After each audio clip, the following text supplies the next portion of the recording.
At 3 in the afternoon, the Germans were shown in. Welcome to Watch Mojo, and today we're looking at the most consequential mistakes ever made by humans. Oh, we'll go to St. Petersburg and have him burn that too. France's Maginot Line. After World War I, France was understandably anxious about a second German invasion. This led them to fortify the French-German border, which became known as the Maginot Line. This is what would take the brunt of any German advance if ever an attack occurred in this area.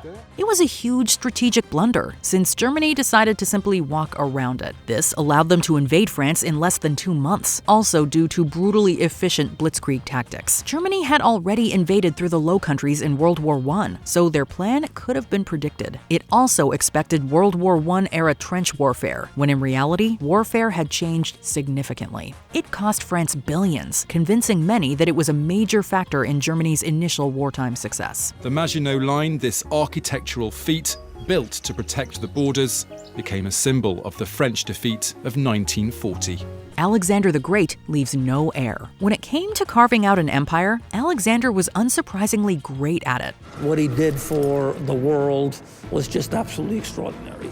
He was the king of Macedon, who extended his kingdom from Greece to India. He learns that the world is so much bigger than he ever thought it was, and it makes him determined to keep pressing on in order to conquer the world. After mysteriously dying at the young age of 32, no one could agree on who would inherit his empire. This led to the Wars of the Diadochi, where his generals fought for control for 41 years. In the end, it was split into multiple rival states. They would ultimately decline due to infighting, paving the way for Roman conquests. The longest-lasting one was the Ptolemaic Kingdom, which ruled Egypt until the Roman invasion in 30 BC.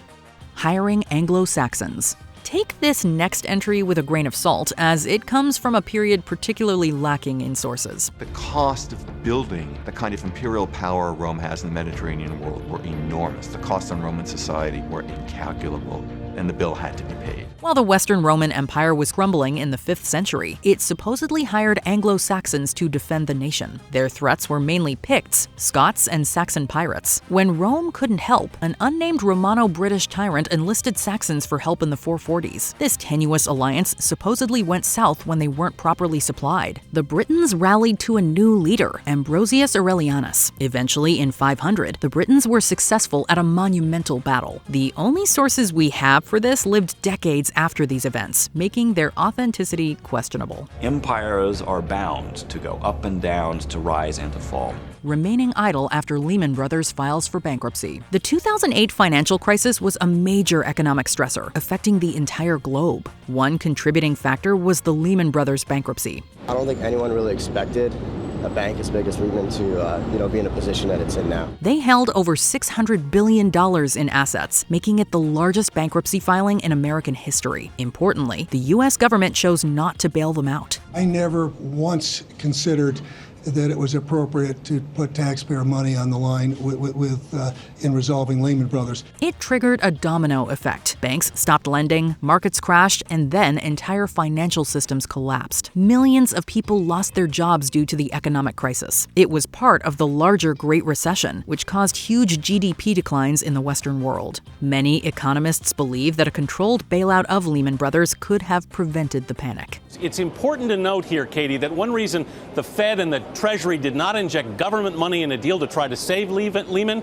was that they thought many of their clients had time to anticipate all this. The Exxon Valdez oil spill. In 1989, the Exxon Valdez oil supertanker hit a reef off the coast of Alaska. This caused a monumental disaster, spilling over 10 million gallons of oil into Alaska's Prince William Sound. Were alarms going off? When I got up to the bridge, they started going off, yeah. Over 1,300 miles of shoreline were devastated. Estimates say over 250,000 seabirds were killed, alongside 2,800 otters and billions of salmon and herring eggs, among other species. He's lovely, this one, but he's been so sick.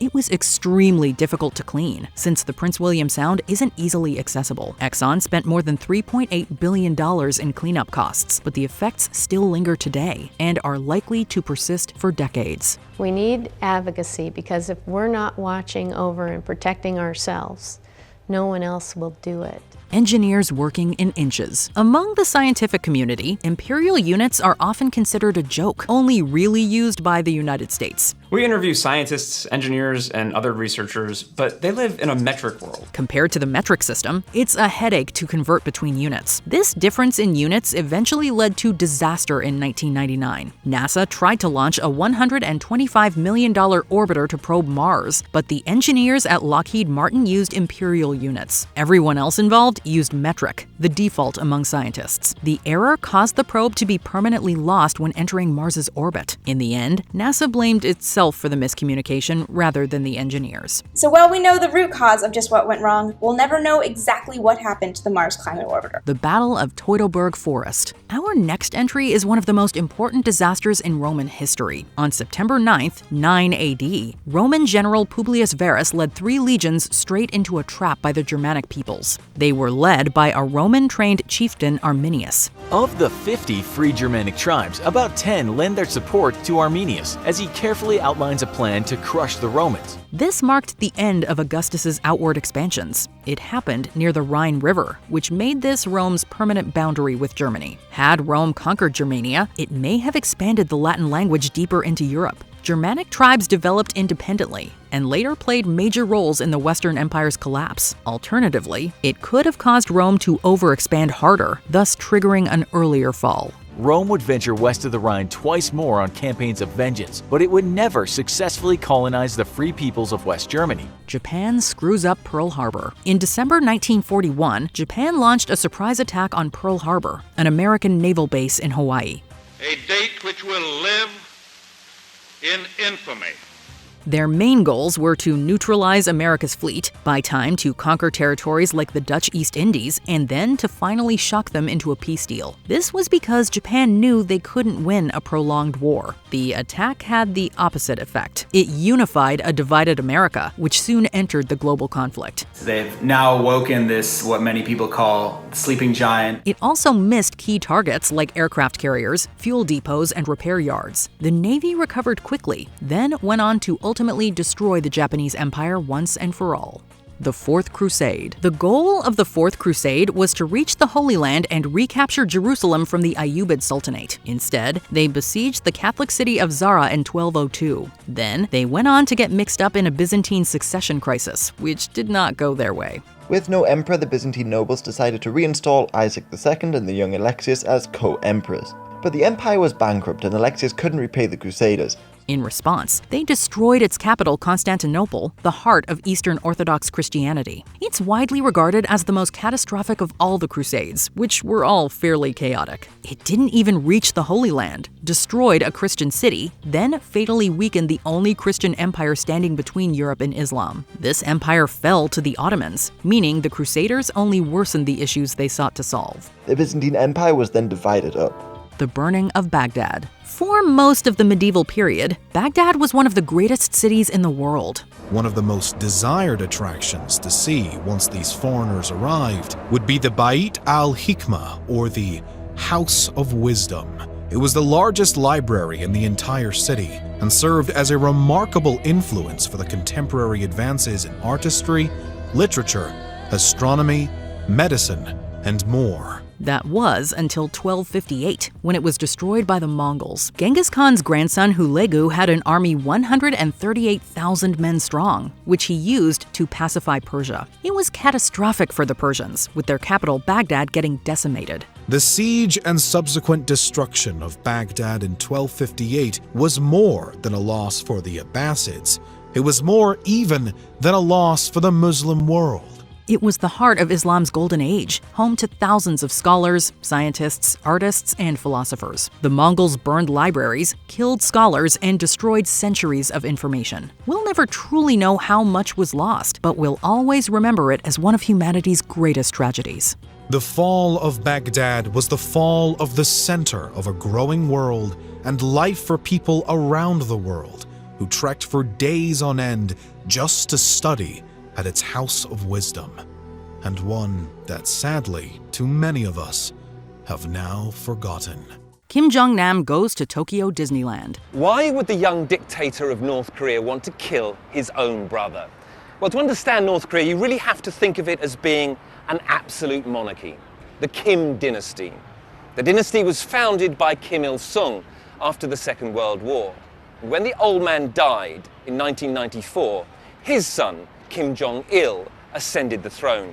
Kim Jong-nam was once the heir to the North Korean dictatorship until 2001 when he made an embarrassing attempt to visit Tokyo Disneyland. Traveling on a fake Dominican Republic passport bearing a Chinese name, Kim was arrested upon arrival in Japan and deported to China. The incident deeply embarrassed his father, Kim Jong-il, and caused him to be shunned by his family. Ultimately, his younger half-brother Kim Jong-un took over from their father. In 2017, Kim was assassinated in Malaysia, and it was later revealed that he had been a CIA informant. Why he killed?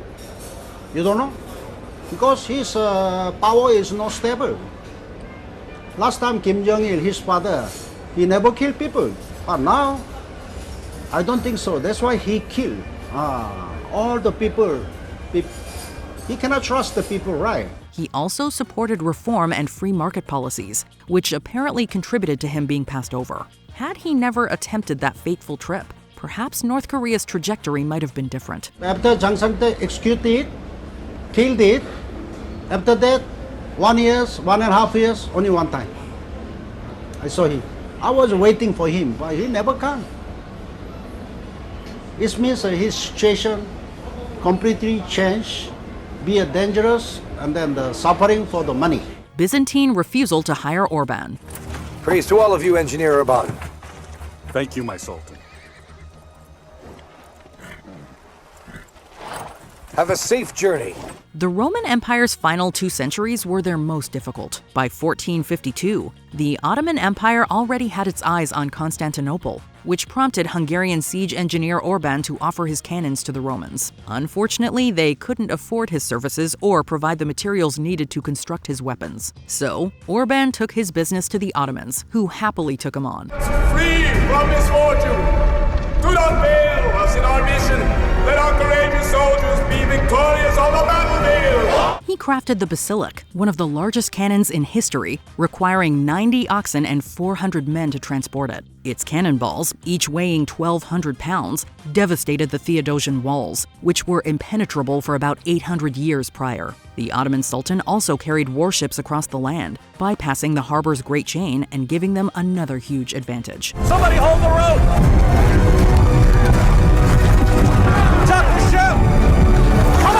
Titanic sinks after iceberg warnings are ignored. Why are they turning? Is it hard over? It is, yes, sir, hard over.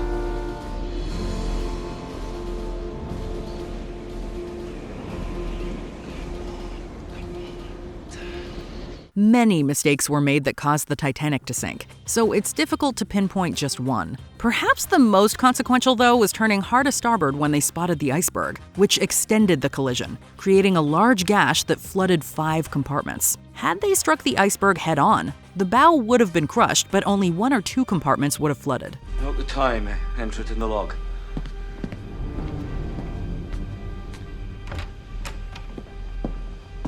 What was that, Mr. Murdoch? An iceberg, sir. I put her hard to starboard and ran the engines full of stern, but it was too close. I tried to port round it, but she hit. In such an event, the ship could have survived, as it was built to still float with up to 4 flooded compartments. Also, it only carried 20 lifeboats, enough for about half its passengers. The primary mistake that night was ignoring iceberg warnings and maintaining a high speed throughout. Changing just this one decision could likely have prevented the accident. The pumps. If we open the doors... The pumps buy you time, but minutes only. From this moment, no matter what we do, Titanic will founder. Mexico attacks the Alamo. If you could oversee manning the walls, it would be a help. We should have 6 men to a cannon, 18 tubes, which works out to... 108 men. And we should have a man with a musket every 4 feet of wall. We're gonna need more men. In 1836, the Texas Revolution was underway, with the Anglo-American residents of Texas fighting for independence from the Mexican Republic. They were successful, winning 10 years of independence before joining the United States in 1846. During the war, Mexican forces under General Antonio Lopez de Santa Anna laid siege to the Alamo. You said you wanted to see him. There he is. The Napoleon of the West. Which one? That's Santa Ana. Yeah. He's quite the peacock, isn't he? After 13 days, roughly 1,500 Mexican soldiers launched a decisive attack, overwhelming the garrison of about 200 Texians after 3 attempts. It was a Pyrrhic victory, though, as the merciless bloodshed inspired many to join the army, hoping to take revenge for the loss of their fellow Texians. Mere weeks later, a now fortified Texian army attacked the Mexicans by surprise in the Battle of San Jacinto, decimating them in just 18 minutes. At this very moment, our soldiers are held in the Alamo against a force of thousands. They put their hopes in Colonel Fannin, who, despite his pedigree, has proven himself ill-equipped to lead, much less march an army. This is from Colonel Travis. I call on you in the name of liberty to come to our aid with all dispatch. Trojans bring in the horse. What is this? An offering to Poseidon. The Greeks are praying for a safe return home. This is a gift. We should take it to the temple of Poseidon. I think we should burn it. Burn it, my prince. It's a gift to the god. This was a mistake so monumental it became a metaphor for deception that is still widely used today. The ancient city of Troy was first destroyed around 1200 BC, and again by archaeologist Heinrich Schliemann in the 19th century. According to legend, the Greeks built a giant wooden horse, hid soldiers in it, and presented it to the Trojans as a gift. Helen, we must go. Where? I'll show you. Now, hurry. Paris. It's a long way, quick. We must go now. Believing it to be a symbol of victory, the Trojans brought it into their city, only for Greek soldiers to emerge and decimate Troy. The tale's authenticity remains heavily debated, with no direct evidence. However, oral history played a central role in the ancient world, which preserved surprisingly truthful elements, suggesting that this tale may have been inspired by real-life events. Let Troy burn!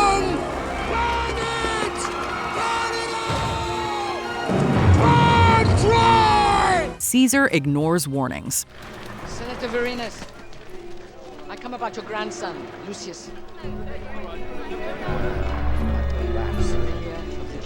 What I tell you now is the truth. Julius Caesar is most famous for sowing the seeds of the Roman Empire, enslaving and slaughtering millions of Gauls, and giving the month of July its name. He was eventually assassinated in 44 BC, which shouldn't have come as a surprise since he was given several warnings about it.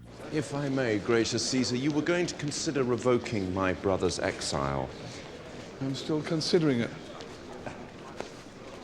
Take your hand off me.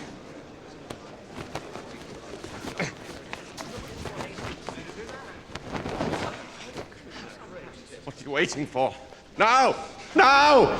No! All of these were dismissed, leading to his death in the Senate, where he was stabbed 23 times. A soothsayer warned him to beware the Ides of March, the eventual date he was killed. His wife Calpurnia had a dream of his death and insisted he stay home, but he dismissed her fears. Ultimately, his trusted friend Brutus convinced him to come in, which turned out to be the dictator's final mistake. So you see, the tyrant is dead, the republic is restored, and you are alone. Would you like some honey water? I won't. Thank you. Mao's great leap forward. I saw Russian cars which the Chinese have begun to make. There were wood-burning buses of the type I had seen in Europe during the war. Vehicles of all kinds. In most places of the city, there was a good traffic control system.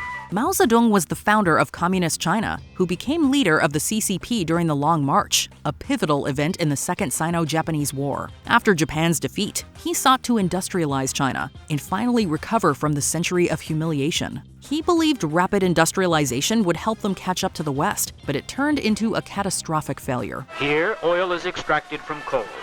Built in 1928 by the Japanese, destroyed during the war, it was restored and enlarged. The Japanese produced 225,000 tons of petroleum in their best year. 1957 production was 320,000 tons. 1958 goal, 440,000 to catch up with Britain. The plan was overly optimistic and resulted in mass famine and an economic collapse. By 1962, Mao faced criticism for his policies and was sidelined at the 7,000 Cadres Conference. This didn't last long, though, as just 4 years later, he kickstarted the Cultural Revolution, which allowed him to reclaim full control of the nation. Coal comes from the Fushun mines. The plant also has its own department store, canteen, and club. Built during the Japanese occupation, the plant has been restored and enlarged following wartime destruction. All kinds of steel products are made. NASA ignores Challenger warnings. 3, 2, 1, and liftoff. Liftoff of the 25th Space Shuttle mission, and it has cleared the tower. In 1986, NASA launched the shuttle Challenger, which tragically exploded only 73 seconds after liftoff. The event occurred during a cold morning, which caused the ship's rubber O-rings to stiffen, leading to a fuel leak that ignited the vessel. All 7 crew members perished, marking one of the darkest moments in the history of space exploration. Engines at 65%, 3 engines running normally, 3 good fuel cells, 3 good APUs.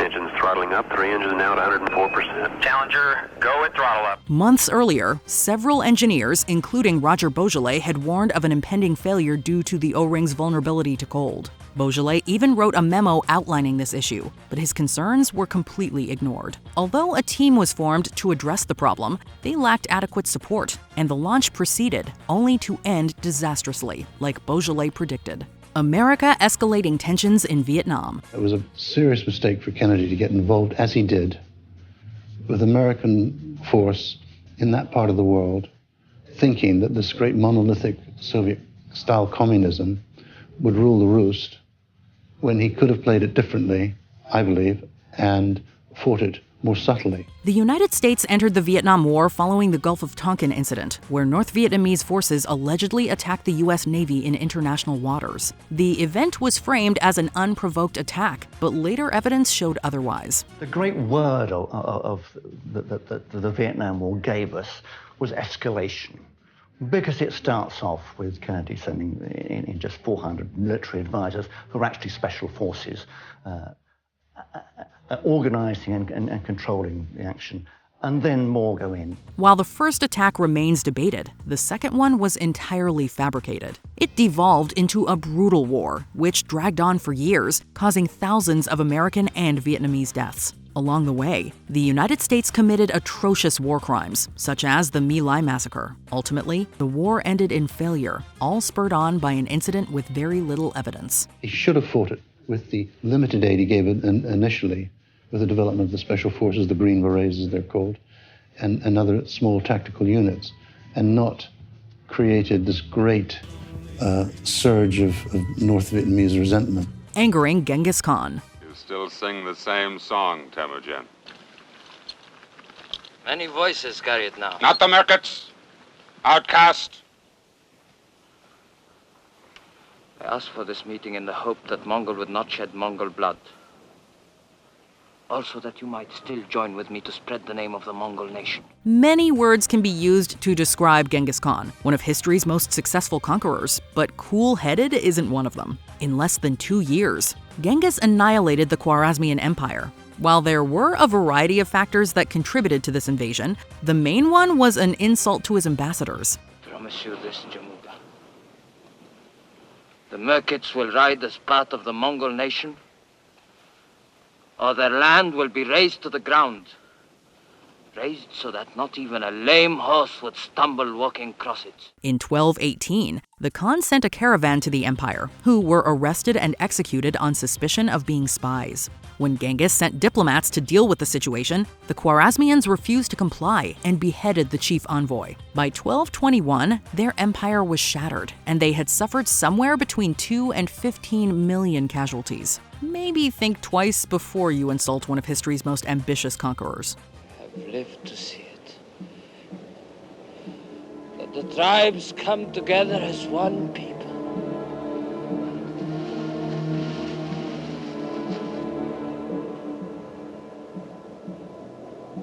But it is my sons who will make our nation great. Forgetting about time zones hamstrung the Bay of Pigs invasion. During the Cold War, the U.S. backed numerous coups d'etat around the world. While several of these succeeded in installing new regimes, attempts in Cuba failed spectacularly. Worried about Prime Minister Fidel Castro's communist policies, in 1961, the CIA orchestrated the infamous Bay of Pigs invasion, landing Cuban counter-revolutionaries on the country's southwestern coast. However, an obvious paint job on a B-26 bomber, disguised to look Cuban, gave away U.S. involvement to the world, leading President Kennedy to pull back air support. A few days later, a last-ditch bombing raid flying out of Nicaragua was botched when bombers were caught without their escort of fighter jets. Embarrassingly, someone had forgotten the 1-hour difference between Nicaragua and Cuba. Fleming left bacteria out on his bench. Scottish physician Alexander Fleming was a brilliant researcher, most famous for his work on bacteria, as well as this accidental discovery. While researching the bacteria Staphylococcus in 1928, Fleming left out cultures plates on a bench in his workshop over the weekend. When he returned, he observed that fungus had grown on the dish. In the areas close to the fungus, the bacteria had been eradicated. The mold led to the creation of the first antibiotic, penicillin. Without Fleming's mistake, the history of medicine in the last century would look very different, and many who lived may have died instead. The Chernobyl nuclear disaster. There has been a nuclear accident in the Soviet Union, and the Soviets have admitted that it happened. The Soviet version is this. One of the atomic reactors at the Chernobyl atomic power plant near the city of Kiev was damaged, and there is speculation in Moscow that people were injured and may have died. Chernobyl's meltdown was the most destructive nuclear disaster in history and could have been completely avoided if the proper procedures were followed. The disaster was immediately caused by a safety test, which was meant to be carried out during the day with a trained crew. Instead, the untrained night crew did the test, with very little time to prepare and properly carry it out. The TMI accident was nothing compared with this. I would speculate that it was very serious, and the reason for that is that they've observed radiation levels 10 times normal from Finland all the way down to Stockholm. The Soviets were also secret about their nuclear technology, withholding important information from operators and engineers who should have understood them. After the explosion, further mistakes were made, like the nearby town of Pripyat not being evacuated until over a full day later. It was the perfect storm of mistakes, leading to one of humanity's worst disasters. You can be sure that the decision to disclose was made at the very highest level, undoubtedly by Gorbachev himself, and probably it took several days for the Soviet leaders to decide how to handle it. A Bday helped lose D-Day. On June 6, 1944, the Allies launched an ambitious operation to retake Western Europe. Known as D-Day, the first landings occurred on the beaches of Normandy, France. The casualties were high, but the operation granted the Allies a foothold that would eventually lead to victory on the Western Front. However, things could have gone very differently. The Germans' most accomplished general, Erwin Rommel, was in charge of defending the Atlantic Wall against an invasion. However, he had decided to take leave, as the 6th was his wife's birthday, and German meteorologists had mistakenly predicted storms for another few weeks, making a seaborne invasion unlikely. Had Rommel been in command, the Allies may never have gotten a beachhead to retake France. Russia sold Alaska. During the 19th century, the Crimean War caused several countries to begin exerting pressure on Russia through blockades of their sea routes. Because of this, they were unable to properly supply their largest overseas territory, Alaska. To offset this, in 1867, Russia sold the territory to the United States for $7.2 million. While it may have been a smart move at the time for Russia, in retrospect, it's often seen as a mistake, as the gold and oil discovered in Alaska far exceeds the value it sold for. Not only that, but Russia having a foothold in the North American continent would have caused the Cold War to play out very differently. Hitler's invasion of Russia. A British soldier's choice to spare the future Führer's life during World War I turned out to be a huge blunder. But we'd argue that the most dramatic mistake involving Adolf Hitler was one he made himself. Despite signing a non-aggression pact with Russia, Hitler still considered Joseph Stalin and the Soviet Union his enemies. In June of 1941, the Germans invaded Russia. Despite committing the largest invasion force in history, the Germans were unprepared for the Soviets' scorched earth tactics or the bleak Russian winter, and they experienced over 500,000 casualties. The offensive split and depleted the German forces, and put Russia on the side of the Allies, which likely lost Hitler the war. A wrong turn started World War I. One of the most famous killings of all time, the assassination of Austro-Hungarian Archduke Franz Ferdinand, is usually credited with being the catalyst for World War I. But what some may not know is that it could have been avoided, if not for a wrong turn. The Archduke had already survived one assassination attempt with a bomb by the same group while visiting Sarajevo. On the return journey, the Archduke's drivers, who spoke Czech, couldn't understand their directions for a new route, and took a wrong turn. When they stopped to reorient, It was right next to one of the assassins, who promptly pulled out a gun and shot both Ferdinand and his wife. Treaty of Versailles harsh terms. If you think of September the 11th, but then you think of September the 11th style casualties every day for 4 years, then you begin to get some kind of feeling of what the sort of trauma was that existed in the Western countries and the Allied countries at the time, particularly in Britain and in France, which had never known levels of casualties of the kind that they'd experienced between 1914 and 1918. The Treaty of Versailles was a deal signed in 1919 at the end of World War I, which mainly focused on weakening the German Empire. Despite the Austrian-Hungarian Empire being the main instigators, sending a harsh ultimatum to Serbia, the victorious powers primarily blamed Germany. We were journeying to Paris not merely to liquidate the war, but to found a new order in Europe. We were preparing not peace only, but eternal peace. There was about us the halo of some divine mission.